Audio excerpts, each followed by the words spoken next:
Welcome to Money, Manifestation, and Business, the podcast that shows you how to use your energy, intention, and consciousness to reprogram your money mindset, unleash a new level of possibility, and create a life and business that lights you up.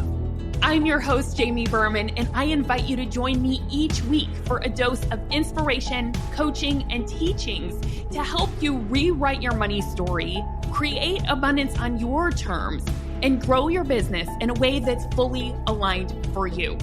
This is going to be so much fun. Let's dive in. Hi, everyone. I have a super special guest today that I'm so excited to interview and hear more about her story. She's someone that I recently met, but have been just so inspired by. And I wanted to have her on the podcast and hear all about her story. And then we're going to talk about retreat because we recently met at the New Year's Manifestation Retreat. So I have her here. It's Teresia Kiangi. Welcome to the podcast. Can you share a little bit more about you and what you do in the world, what your business is? Thank you, Jamie. It's such a pleasure, privilege to be here, and I really do appreciate you having me on. So I'm Teresia. I am a life coach for women, and my goal, purpose, mission is to help women have the courage to really design, create their dream life. And by dream life, it's you need to really focus on doing what you want to do and really pushing yourself to live the kind of life that you imagine secretly, but are too afraid or just don't think you have the audacity to live it out loud. Yeah. I love that. How long have you been coaching? So I started my coaching journey a couple of years ago. I really ramped it up last year. And this year I'm all in and really serious about it. So it's been a slow journey, a slow ramp up, but my whole orientation in 2024 is about going all in on my coaching business. Yeah. Oh my gosh, I love it. Yes. I'm curious, how did you get into that business? What was it about that niche and working with women and helping them live their dreams? What was it that inspired you about that? I think with us coaches, our life shows up in our business, and the things that we struggle with show up in the kind of business that we want to have and the way we want to help women. I always say that the way my career has shaped out in my life, I'm 46 right now, is I kind of meandered through different careers. I was a chemical engineer at one point. I worked in public health at another point, and found myself in nursing as a nurse practitioner. And I think with each stage, it was a frustration of something being missing. And I was motivated to move to the next stage, seeking the thing that just, it's almost like a dress that doesn't fit. And each career just didn't quite feel like it was fitting. And when I got to my space as a nurse, I realized that, wow, I can do the science stuff. I'm a good student, really good student. So I'm good at that. But the thing that really makes my heart sing is when people, sort of give you the privilege to see and be part of their life, deep, private spaces in their own human experience, and you get to support them in there. And I realized that that's the part that I really love the most. And that's the part, unfortunately, in our medical system that is engineered out. Our medical appointments are shorter and shorter and shorter. I'm sure everybody, you yourself, experience it when you go to the healthcare setting. And the thing that I felt helps people get to goal with their health and with their lives is in the coaching bit. And, then I went through a divorce of my own, found coaching, really found the life coach school, which is where I was trained. And it just made sense that the thing that excites me the most is this thing called coaching that I didn't even have language for. Yes. How did you find it?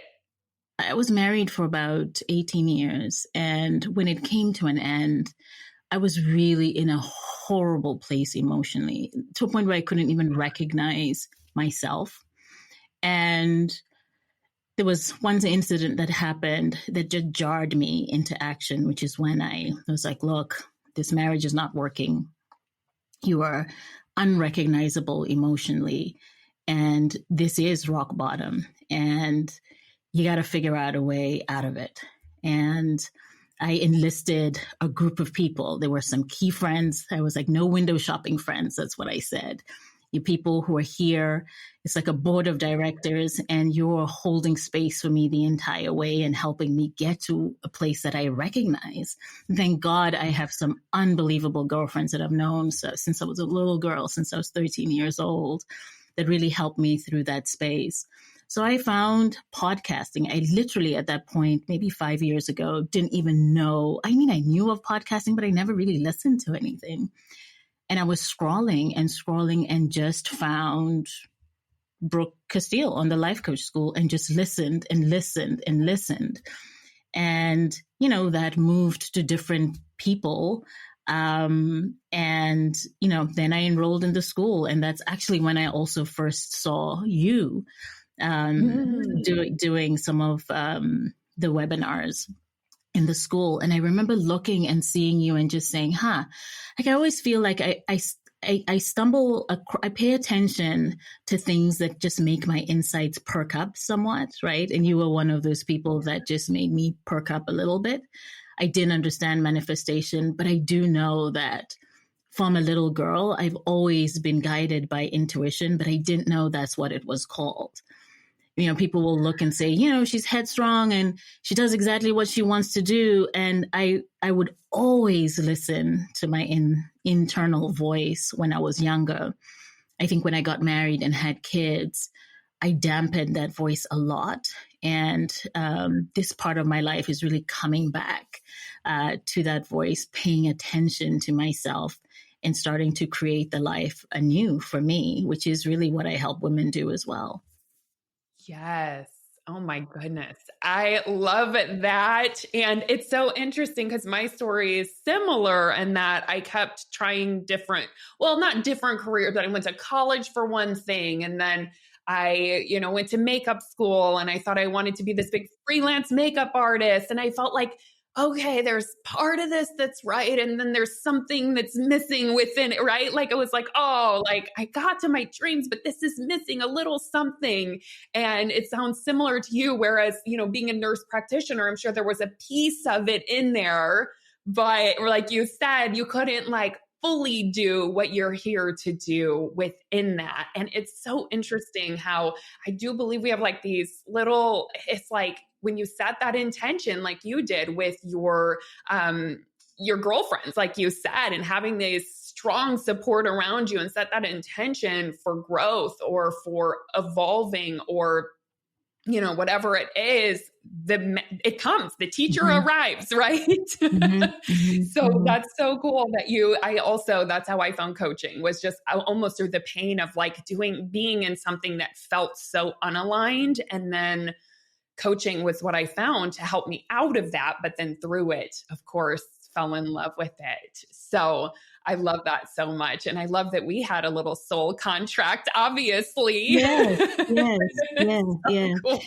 Can I say something really quickly? I think that the one thing so I know we're going to talk about the retreat, but I think it's interesting that you are helping me put language to a method that worked at the beginning that I lost sight of. And now I get to rebuild it and recreate it, but really understanding the mechanisms of what success was like for me back when I was really young. So one of the things that, I knew it was going to happen. I just lost sight of it. This idea of really having the courage to keep going and never being satisfied with not being satisfied. Right? That if something is off, it is your responsibility to show up for yourself and keep digging and keep asking questions. I've never been okay. My body has never allowed me to be okay settling for something that's not in line with, I think, my mission here on earth. So what it looked like in a 10-year marriage when I was really not listening to my intuition was growing and growing emotional discomfort.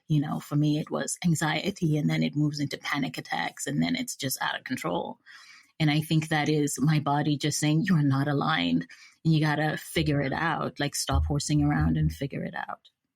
Yeah. Oh my gosh. Yes. And our bodies are so brilliant where it doesn't feel good. Like being out of alignment feels terrible, right? We're like, we do not want this anxiety. But then in hindsight, it's like, oh, that was my body talking to me. Yeah. So you have really mastered this skill. And I'm sure this is probably a huge piece of the work that you do with women as they are going after something bigger and better and going after their dreams, which to me, like you said, is listening to that inner voice, or what you would call intuition, right?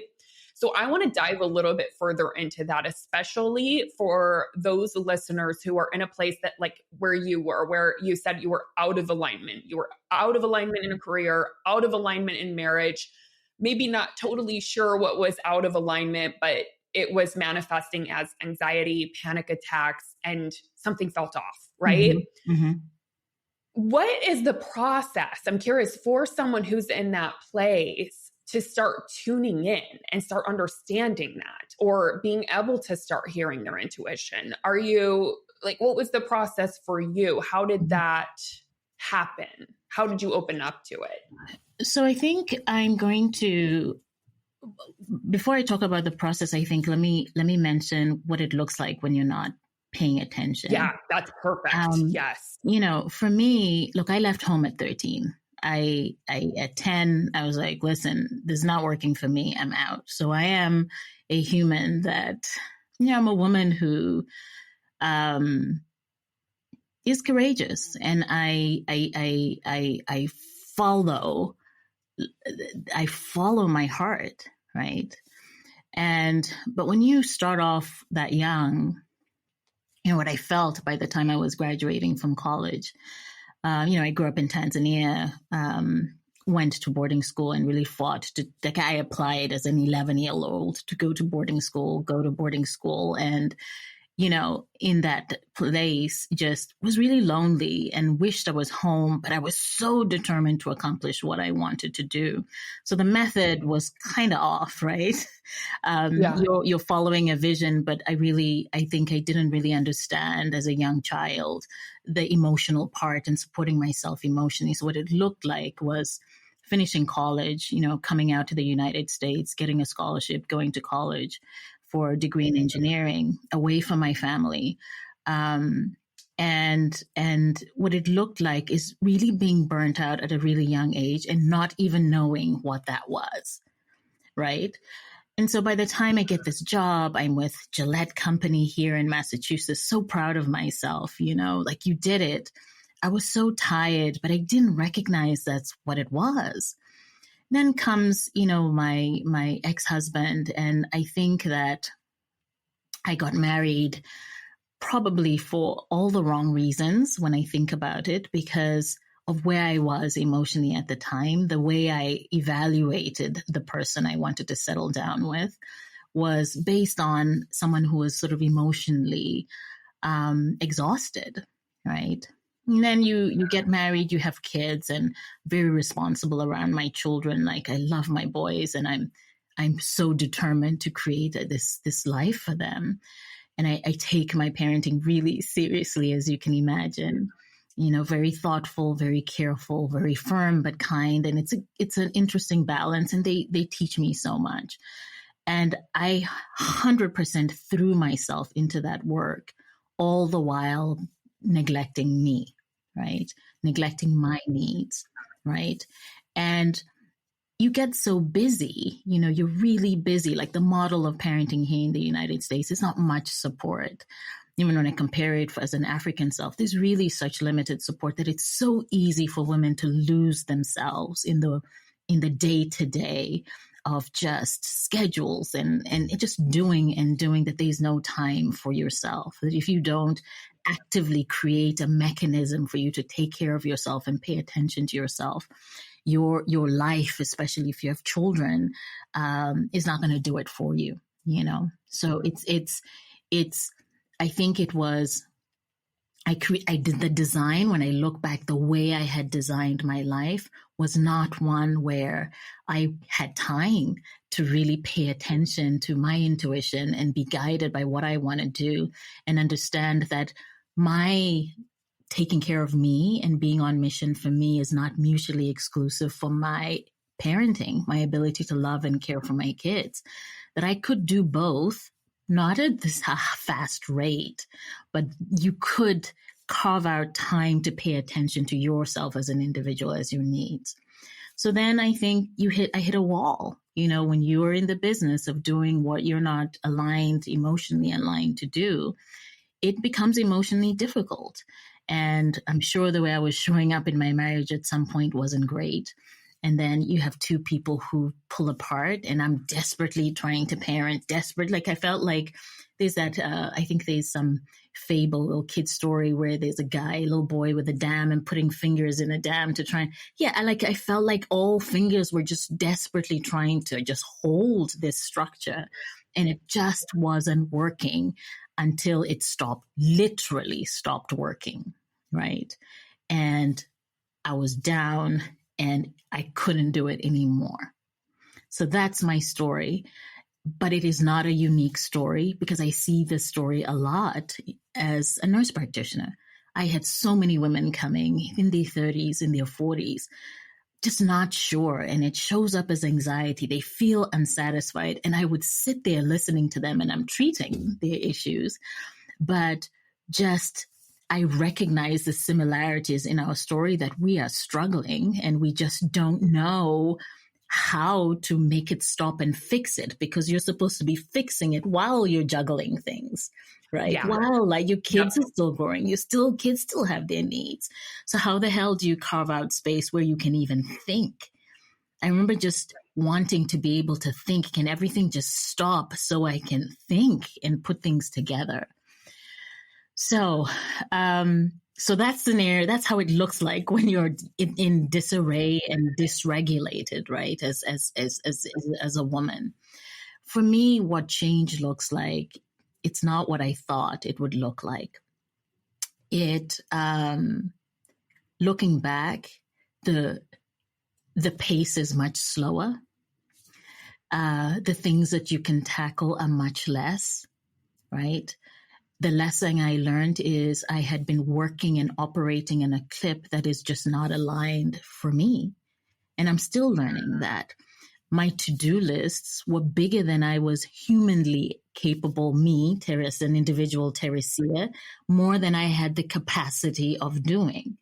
And then I would constantly be criticizing myself for not accomplishing the things, instead of understanding that was too much to begin with. Right? I would be frustrated as anxiety and panic attacks were creeping in, which essentially is, even depression. Like for me, it was a combination of depression and anxiety, which I think is really deadly. It is really an illness of not being able to cope. You cannot cope with the clip of your life. But what I would do is imagine, as a nurse practitioner, I couldn't even diagnose myself, yet I'm diagnosing other people. But for me, what I would do is be frustrated that why can't you do the things that you were doing 5 years ago? Instead of recognizing that it was too much then, and now you've really worn down your body and it can't handle it. So it was never even a good idea back then. Right? Yeah, right. And here you are frustrated that you are trying to turn the wheel and it's just not moving. Right? Yeah. So for me, it's a lot of just stop, right? And rest. Get your sleep in there. Slow the hell down.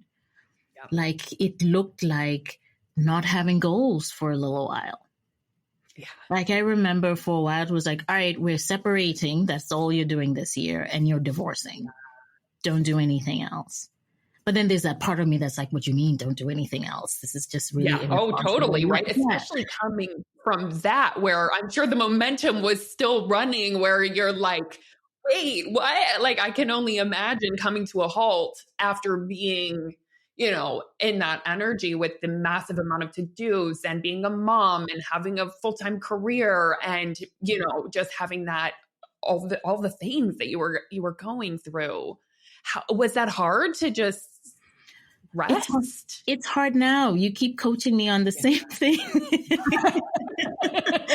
It's the momentum that I'm so thankful that I've joined. I think it's for me, slowing down is an effort. Like I write to-do lists and I force myself to slash it in half, slash it in a quarter.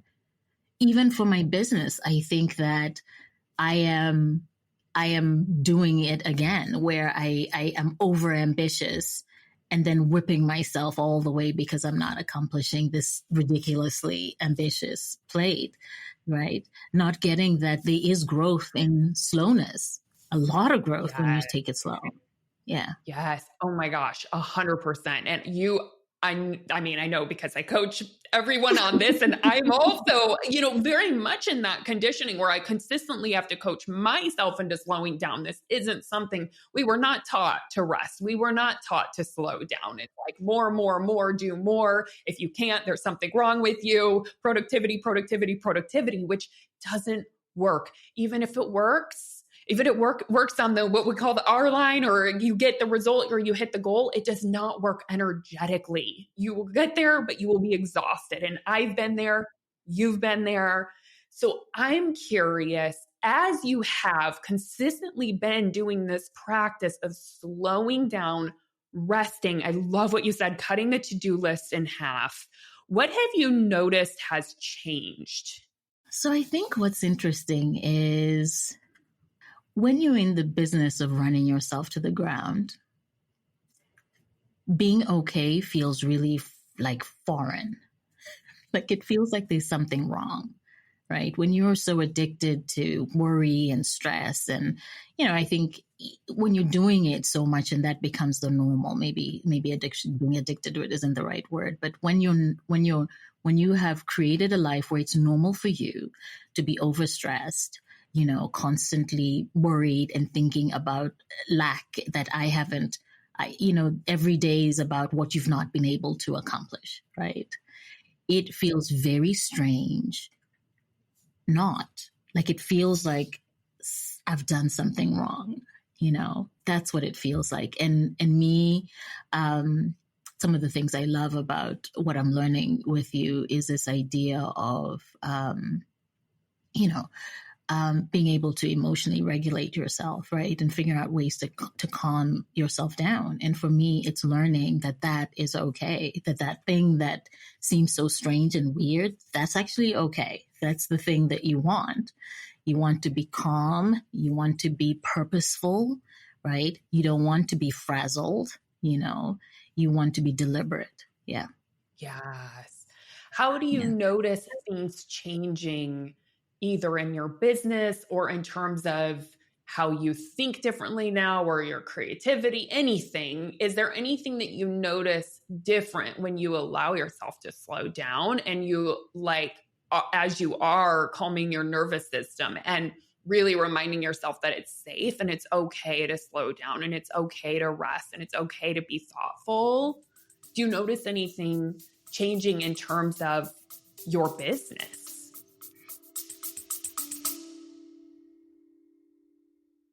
I got to pop in and interrupt your episode because we have something very, very exciting coming up. So I don't want you to miss it.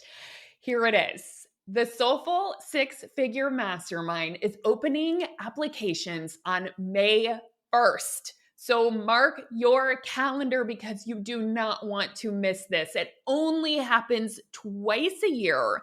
Now, the Soulful Six-Figure Mastermind is a transformational coaching container. It is my most high-touch coaching container. So let me tell you a little bit about it. It is for coaches and service-based entrepreneurs who are ready to grow their business using energy and intention and consciousness and basically all the things that you are learning on this podcast, only you really learn to implement it in your business with me as your mentor and coach. You get a lot of coaching, which is so incredible. So many shifts happen for my clients that go through the Soulful Six Figure Mastermind. And I would love to have you. So, whether you are an entrepreneur growing to your first six figures or scaling beyond six figures up to seven figures, there is a spot for you. We have two different cohorts. We have our growth cohort and we have our scaling cohort. Now, if you want to get first access to applications, here's what you're going to want to do. You're going to want to get on the wait list because we have a limited number of people that we accept each round for the mastermind. So go to jamieberman.com/mastermind and make sure you're on the wait list so you get first access to doors opening. Okay, I'll let you get back to the episode. I think that a frazzled mind is really inefficient, right? And when I am, I think this week you coached me on this idea of when I'm relaxed, my brain is able to be really creative. Like I have all these ideas. I'm constantly talking to myself. I have ideas when I'm showering. I'm constantly recording on my phone. But when I come to actually create the product with these ideas, when I sit at my desk and become all formal about how now we're going to expand on that idea, suddenly it's like my brain doesn't work and it's just, it's just turned to molasses and it's just the gears are not turning.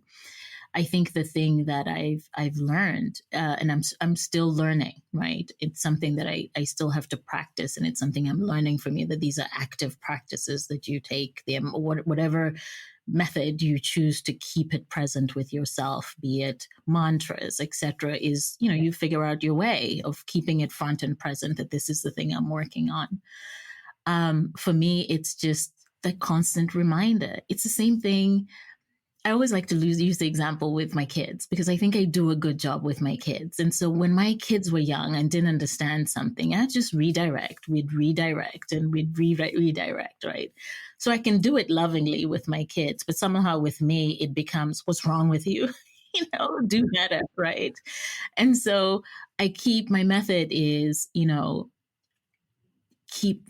pay attention to my emotion. I know my body is very good about telling me something's up.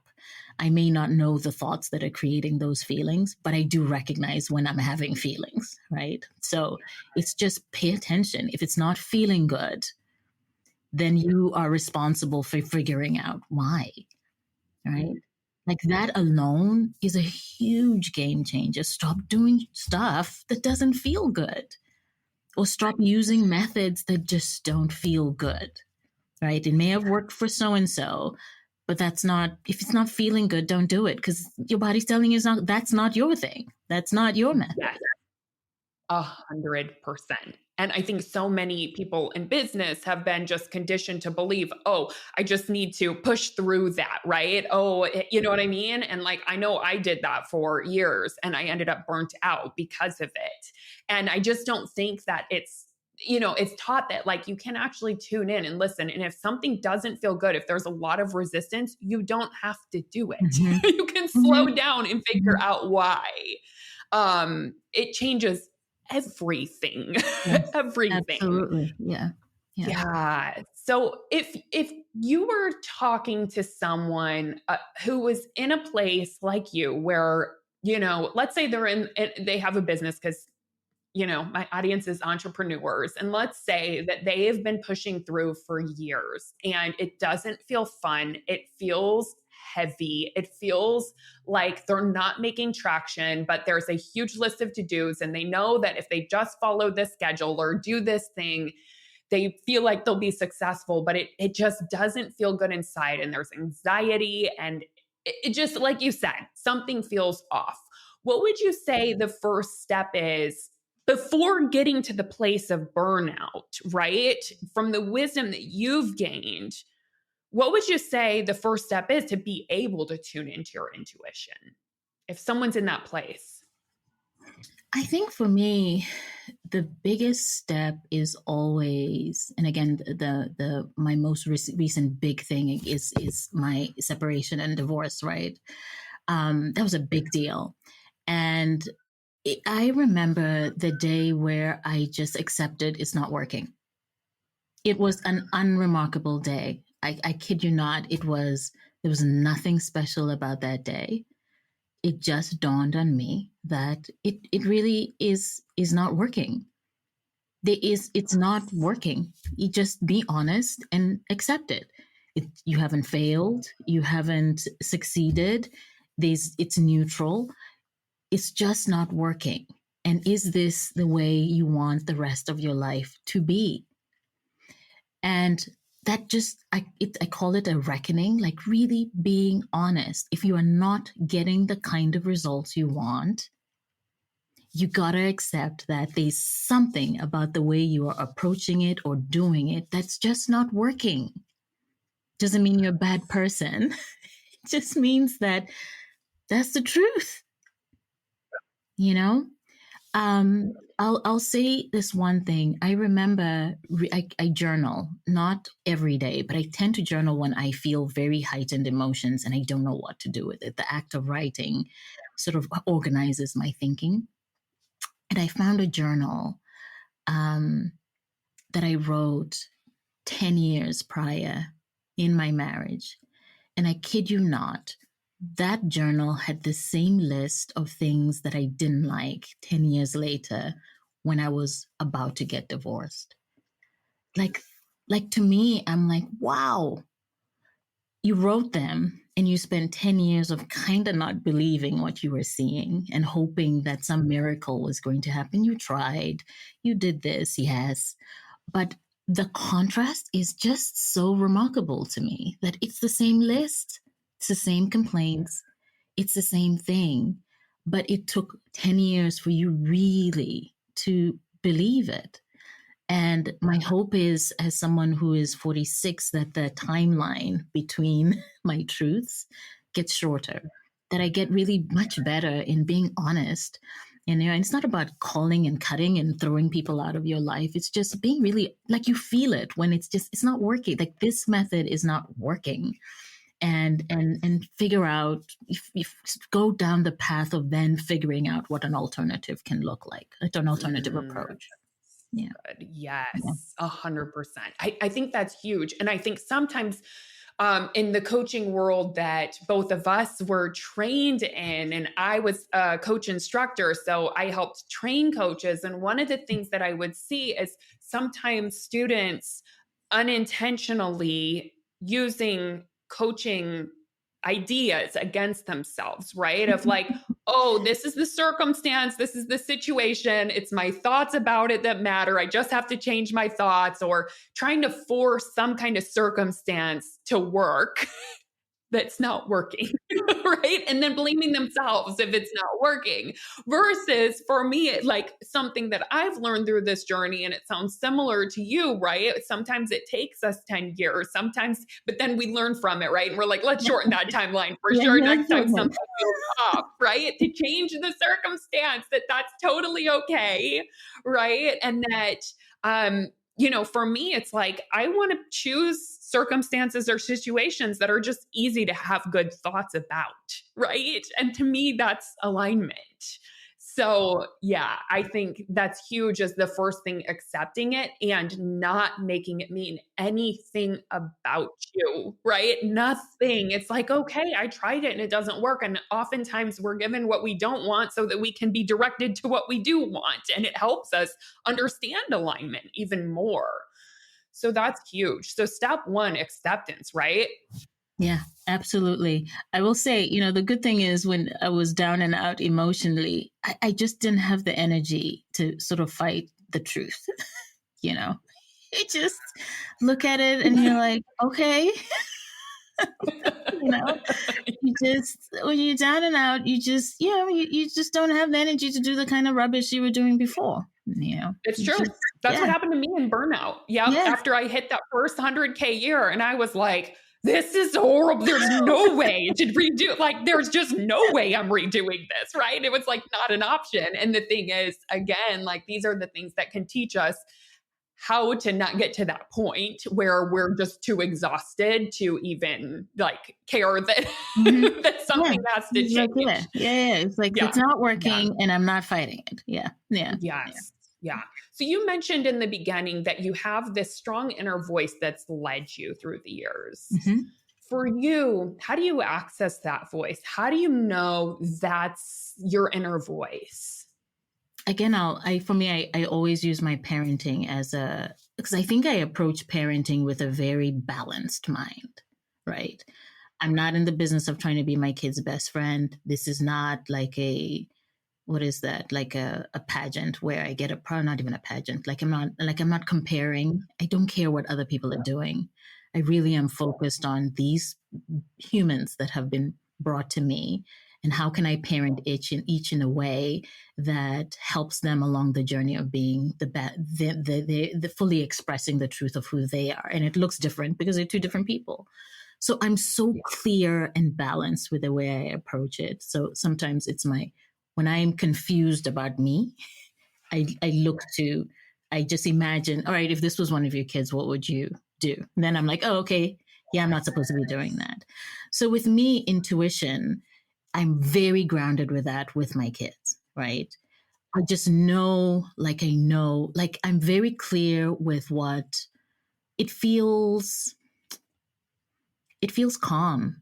It feels strong. It feels, it feels like a deep knowing. It doesn't feel boastful. It doesn't feel like I'm trying to prove something. It just is fact. That's how the voice shows up with me, right? And how did I know it? I've had it from when I was a little girl. I don't know. They just was, look, I was a little girl who was looking around. I remember at 10 looking at my parents, and I love my parents. My father passed away, but I do love my parents. But I do remember at 10 thinking, oh, yeah, the adults in my life are just not guiding me where I need to be. And this is not going to work for me. Right. I remember that at 10. I remember when I had that thought. I remember looking at it and I'm like, oh, wow, the grown-ups in my life, the leaders in my life are having terrible decision making. And this is not the plan that's meant for me. And when I'm not in a good place, what it looks like is panic and anxiety feels totally different. It just feels terrible inside. My intuition feels very grounded. Yes. Yes. Yeah. I love that. And I want to just like say this for anyone listening. I love the way that Teresia compared, it to an area of her life that feels natural, right? Where you have a relationship with this area of your life, with mothering, with being a parent. That area of your life feels natural. Now, that won't be the case for everyone, but all of us tend to have some area of our life where, like, this feels pretty easeful. This feels natural. And what I love about that is that we can, I don't want to use maybe the word compare, but we can kind of compare, I guess that's the word, compare and contrast, like, oh, how could I bring the way that I think about that area of my life into this area of my life that maybe feels more challenging, right? So that's huge. And then also using it as like, oh, how do I hear my intuition here? How can I translate that into using my intuition in my business? Using my intuition around, I don't know, relationship with money, some other relationship. I think it's so powerful to do that. And when I'm coaching clients, I always think about that of like, okay, what area do you have a great relationship with? Is it with health? Okay, think about how do you think about that versus your business, right? And when you do that, it can be so helpful to like start to intentionally transfer that energy into how you do another thing. So I think that's such a powerful realization that you're like, "Ooh, this is where I hear my intuition strongly." And, "Ooh, let's bring that. How can I bring that into business or wherever else?" So good. Or into slowing down or into my relationship with myself. It's It's huge. huge. Yeah. I love Yeah. that so much. So There- good. There's Yeah. something about like like I'm always so surprised about how much I still need to learn about myself, and how we are never really, you get people help you learn how to walk, people help you learn, but nobody really learns and teaches you how to be with you, how to understand what works for you. Right? I feel like at this point in my life, I'm building a list of things of how Teresia does shit. You know, Yes. how I I love approach that. it. Like this is how, these are, when you have like standard operating procedures, like these are my standard operating procedures. Like this is how I function, and I'm doing it by paying attention to what's worked. I wish these are the tools I had in my late 20s when I was getting married and starting my family, because then I would have understood what I needed, the list of things that I needed to be okay, right? And when I work with women, that's really what we're trying to draw out. It's not all bad, it's functioning somewhere, right? Let's try and figure out how you show up and what the framework is for you when things are working, and let's apply that somewhere else, you know. So good. Yes. And that's why I'm always talking to people about let's find your unique manifestation method, right? It's not going to be the same as mine. Yours is going to be uniquely yours. And the only way you get it is by tuning into that, into what has worked, what hasn't worked. Let's avoid the things that haven't worked and let's lean into what does work for me. And I think that's a powerful question to ask for anyone to really journal on that. Like spend a half hour and ask yourself this question: what does work for me in business? You ask yourself that question, or anywhere in life, right? But if you think about business, we talk a lot about business growth. So it's like if you ask yourself that question, you will reveal your business plan. You will reveal your manifestation method of how you manifest, because manifestation is just creating. So, yeah, I love that so much. And that must be so powerful to do that with clients and to have, you as a coach there to help them really distinguish what that is. I can only imagine how incredible that is for them to have that. So good.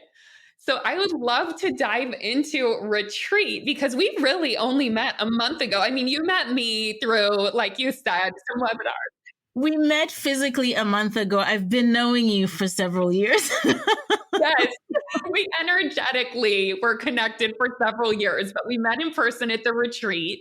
And I know you took courageous action and said yes to the retreat. I'm curious how that process was. What inspired you to come? Were you like into manifestation before? Were you just interested in it? Tell me a little bit more. So I think I've always been spiritual, right? There's like I've always had this belief there's something guiding me through, like I'm not alone, and when I die I just don't disappear. Like I think there's something. I think I'd argue with my mom, who is very staunchly Catholic, as to what that something is today, but I'm not alone. Like there's an energy that's here, that's with me, and I've recognized it throughout my life. So when I also think that even the good, when times are bad, everything in my life happens for a reason, and for me, right? I think the part for me I got from you for sure, that it's happening for you, right? I was in the past, I'd say it happens for a reason. And every person I bump into, every person I'm interested in has something to teach me. I've always believed that for as long as I can remember. So I saw you for the first time, and there was just something about you. There's something about, I have a very critical voice in my mind, that pushes and pushes and is quite relentless. And so you are, and the way you present is anything but that. but you create a space that's very calm, very compassionate, but firm and honest, and you can prod. And that method, just the first time I was like going, that's what stopped me in my tracks, because that's what I long to do for me. Like, I long to speak to myself in that way, right? And so I would always seek you out, and seek out, again, your webinars, etc. But I stumbled across your podcast last fall, and I would go to bed listening to your podcast. Sometimes I'd binge, then life gets in the way, then I'd come back. But then you announced this retreat, and I heard it, and something about, I was like, maybe a retreat would be a good idea. You start 2024, it just has a posture of how you'd approach the rest of the year. And then I think it was sometime in late November, like early December, I had this, like, it just somehow the retreat came quite forcefully in my mind, and I thought I had missed the opportunity. So I'm scrambling. I think I came to your last webinar about the retreat late, like it was crazy. And I was just like, oh my God, there you go again. You push things off. You feel a connection to something, but there's a delay to you accepting that and taking action on it. And I just paid.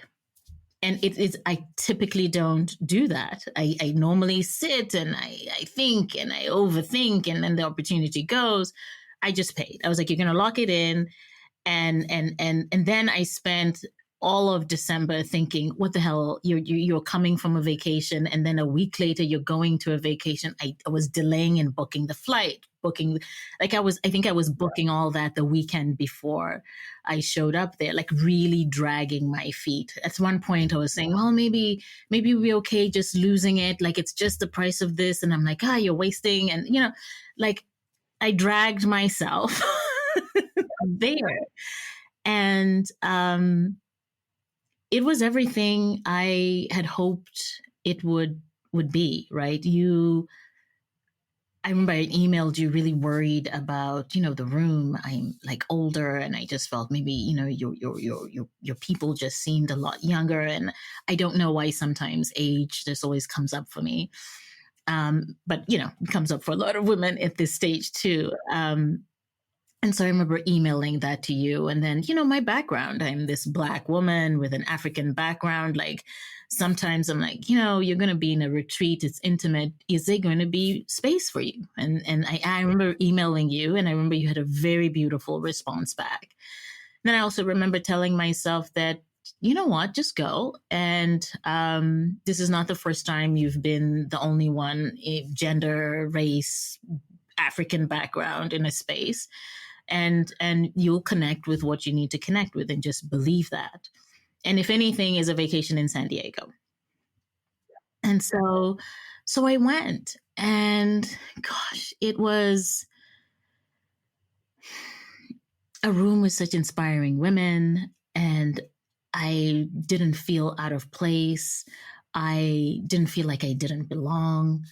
Then there was you and just your expert guidance. And just, again, you create a space of such deep thinking. And I just loved the experience. I loved the pace. It wasn't rushed. I wasn't doing too many things. Just really listening to you and really mining my mind for information. That's what the retreat was for me. It was such a special experience. I think the thing that I felt most is I would never have been able to receive this a year ago. I would never have been able to receive your words 2 years ago. I was exactly where I needed to be to hear and sort of draw in the experience in its entirety. So it happened at just the best time. It really did. Oh my goodness.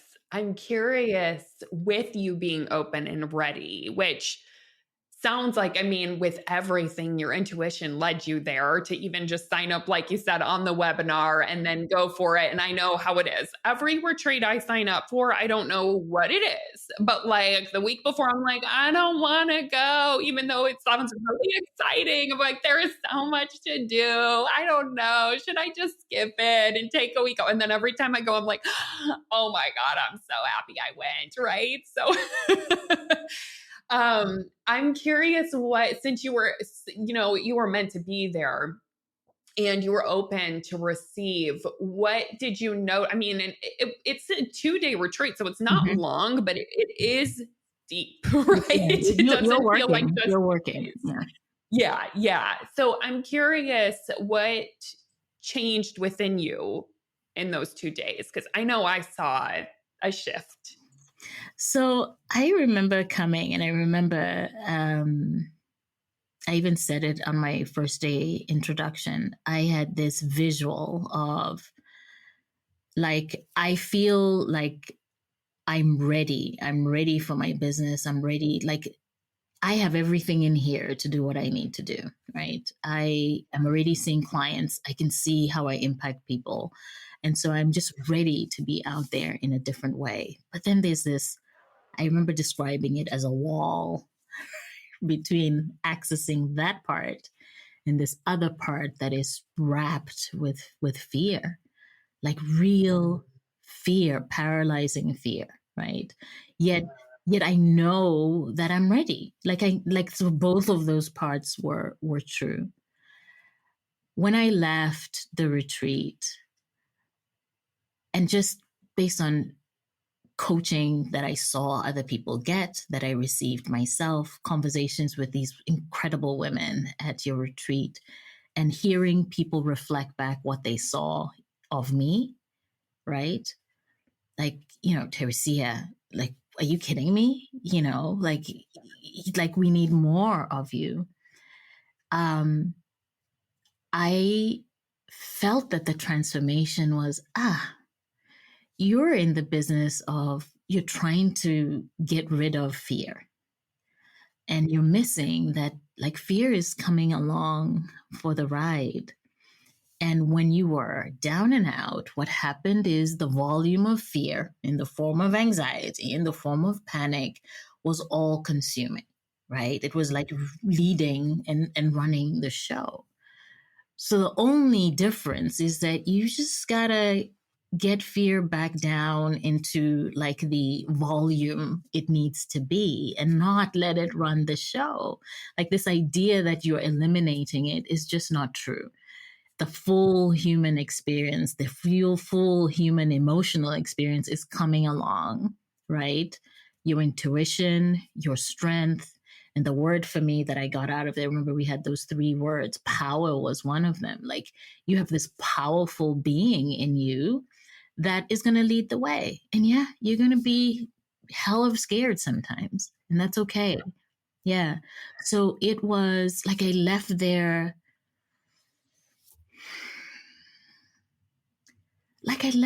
just calm. I left there feeling unafraid to be me, right? And I just feel that and again, what you experience in a retreat and then the work you need to do when you get out of that Yeah, bubble. Yeah. exactly. Yeah. But I Yep. think just The beginning. it's just the beginning, right? Yeah. But the fact that I even have the feelings and the journaling that I did as a contrast, I'm able to address this thing that I am doing that's stopping me from being out there within my business in the way that I can be. Yeah. Yes. Incredible. So as you said, the retreat was really to set up 2024. What did it set up? What are you on the trajectory of now that you went there? Now I know you're in the movement. We're doing coaching. I'm curious, what's the vision?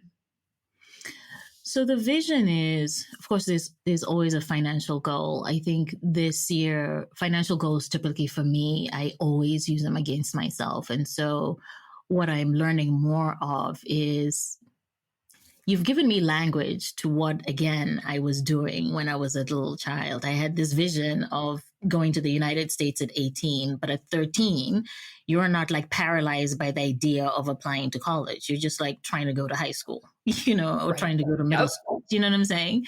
And you're Yep. focusing Next on that step. next step. Yeah. Yep.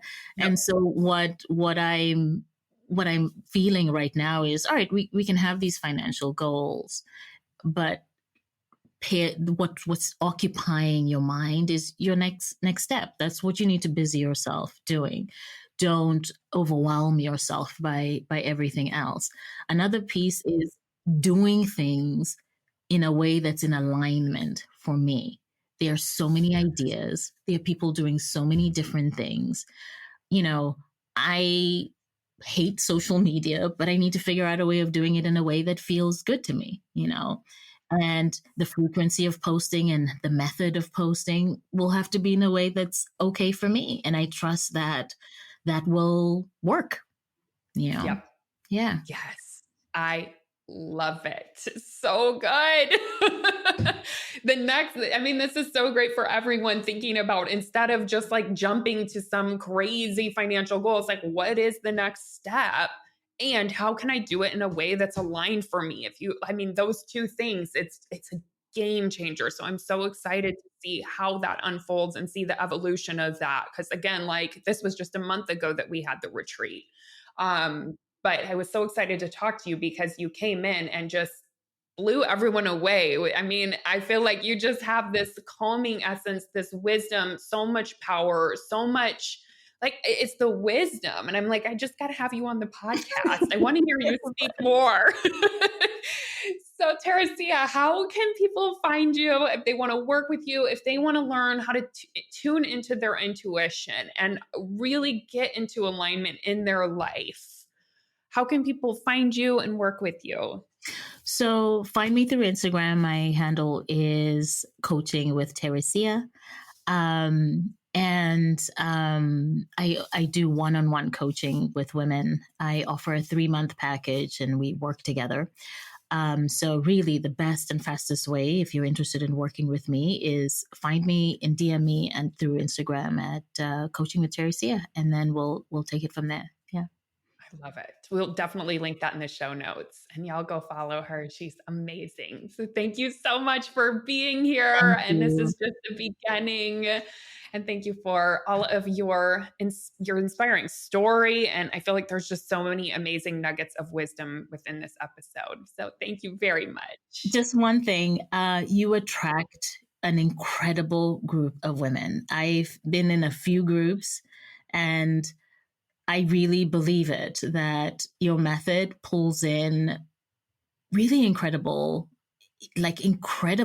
people who are kind of in the same place, but not really. And so inspire each other and are doing it so differently that it's inspiring to me. I'm so grateful I'm within one of your containers. And I think this manifestation thing, if that is what it's doing, then that's really the kind of way I want to sort of guide and move through my business too. It just is, it's beautiful to see. Yeah. Oh, thank you. I know it's one of the greatest blessings of my business. I'm obsessed with the humans that are in my world, in my community, in my programs. It's unreal. It's unbelievable. And it's been that way since the start. And so, I do think it's a manifestation come to life for sure. And I think the more that we tune into our own intuition and show up authentically ourselves, where we're not trying to force something, right? Where you show up to business authentically you in a way that feels right for you, you also attract the people that are most like you and that are aligned. And it's just easier and way more natural. And I think that's how I attract the incredible group of women and men and all genders, but we do have lots of women in our group and they're incredible. So yeah, thank you for sharing that. Thank you, Teresia. Thank you for having me. Hey, thanks for listening. I hope this episode is something that you'll be able to add to your manifestation toolbox to come back to when you need a little extra motivation. If you like what you've heard today and want to take it deeper, you've got to come check out my signature coaching program, the Money Manifestation Movement. It's the place where you'll not only learn manifestation, but you'll begin to live it alongside me and an amazing community of like-minded entrepreneurs doing this work together. Head on over to jamieberman.com to learn more.